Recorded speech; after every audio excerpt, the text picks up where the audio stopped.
Here's how to make a screencast recording with QuickTime. Now this is something that, to my knowledge, you can only do on a Mac. And to do that, first you have to open QuickTime. Now I drug QuickTime into my dock over here on the side, but chances are it's not there for you. You're going to have to go to your Applications folder. To get there, you can go over to your Finder icon, which is this little face right here, and click on that. If that does not open up a new window, then go up to where it says File here and go down to Open, and that should do it for you. Now once you have this open, click on Applications in the side here. You have all of your computer's applications in here.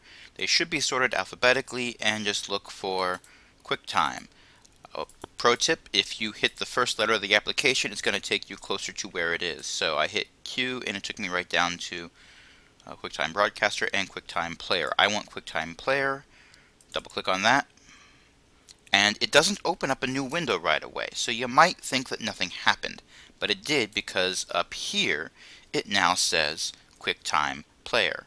Now when you click on QuickTime Player, go to File, you have three options. New movie recording, well, that would be like using Photo Booth or anything that uses the built-in camera on your Mac.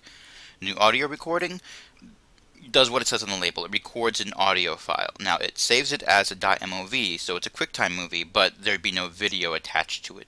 And you could import that into GarageBand to edit it later if you wanted to.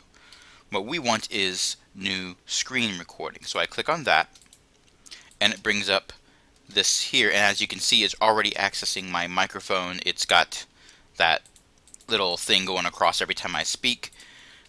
But you're going to want to make sure it's accessing your microphone. So you'll have to click on this little arrow here. The default is none, and you can make a wonderful screencast with no audio whatsoever, and you'll be really ticked off about that. Now I'm using a Logitech USB headset, so that's what I want selected. Chances are you're going to want to use the built-in internal microphone because you don't have a USB headset plugged into your Mac. So you'll probably want this one checked. I have this one checked because that's a better microphone. Now, once you are certain that you're using the right microphone, you just hit this shiny red button, and you get this pop-up, and you click Start Recording. Now, that window goes away, but you have a little button up here that says Stop Recording now. So I can do whatever I want. I can drag windows around. I can open other applications. I can show how to make something in Frames 5 or in Firefox or whatever, and then when I'm done I click Stop Recording, and it opens up a window that shows everything I just did. And now I'm listening to myself as I'm speaking, and that gets kind of confusing, but as you can see, here's everything I recorded. Now something else you can do. Let's say that you don't want the initial few seconds where you're checking to make sure it's actually recording, or the few seconds when you're wondering if you're done or not. You don't want those to be in your movie. Now you could import this into iMovie to trim it up and cut it apart. Well, if you have to get something out of the middle, that's what I would actually do. But if you just want to cut parts off of the ends, then what you can do is you go up to where it says Edit, and you select Trim. And you see down here, this changed a little bit. I've got this yellow box that's covering everything, and I can just drag this on each side to cut off what I want to cut off. And I can click to make a little red playhead here and play to see exactly where it stops. And if I'm happy with it, I hit Trim.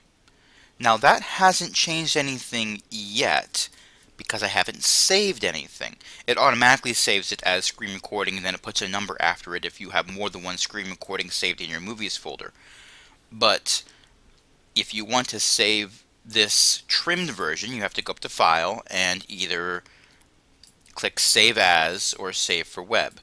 If you're planning on uploading this to Edmodo, pick Save for Web because it's probably going to be smaller and it'll be a faster upload.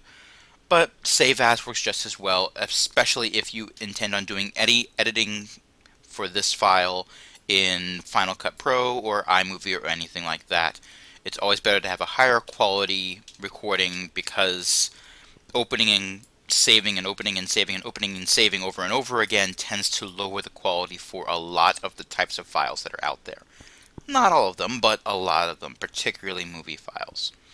So, that's a basic tutorial on how to make recordings of your screen using QuickTime Player. If you have any questions, feel free to ask.